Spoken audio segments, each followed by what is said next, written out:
Welcome back, Straight Talkers. If your child struggles with motor tics, vocal tics, inattention, hyperactivity, impulsivity, irritability, or anger, you are going to want to stick around because today we're going to talk about the medication guanfacine and how it could be useful in treating your child.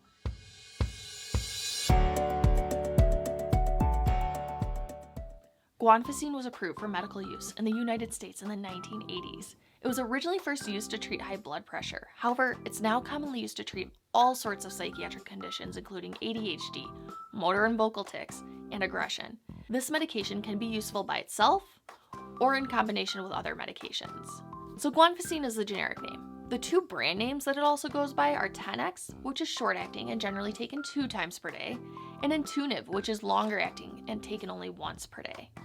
So how does this medication work? Guanfacine is considered to be an alpha agonist, and it affects levels of a neurotransmitter called norepinephrine.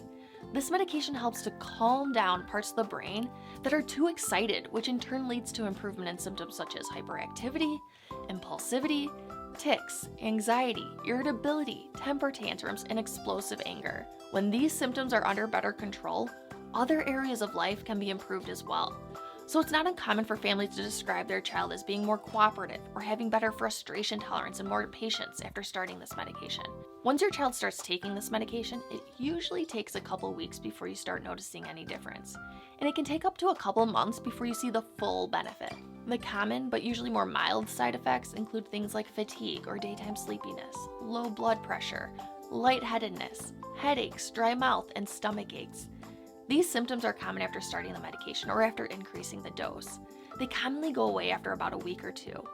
Some children might also have some difficulties with constipation, and generally speaking, drinking more fluids and eating higher fiber foods can be helpful in preventing this. Less common side effects that I've seen have included worsening irritability and bedwetting. If your child experiences these side effects or any other that weren't discussed, please talk to your physician so they could work with you on determining an appropriate next step of action. When children are put on this medication, it's ultimately unknown exactly how long they will need to be on it. Oftentimes, families, doctors, and teachers will work together to determine what is right for each child. And it's not uncommon for children to be on this medication for several years while they are in school. When you do decide to take your child off the guanfacine, it's important to not stop this medication suddenly. I cannot stress this enough.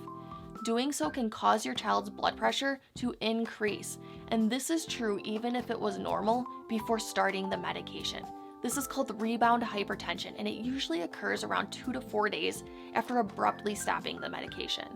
Other effects that could be seen include worsening of behavior problems or tics, increased anxiety, headaches, stomach aches, and trouble sleeping. Because of this, it's important to slowly decrease and taper the medication over time as directed by your physician. If you have any topics that you'd like to hear more about, put your ideas in the comments section. Otherwise, head on over to the next video to find out more ways that you can help your child live their best life.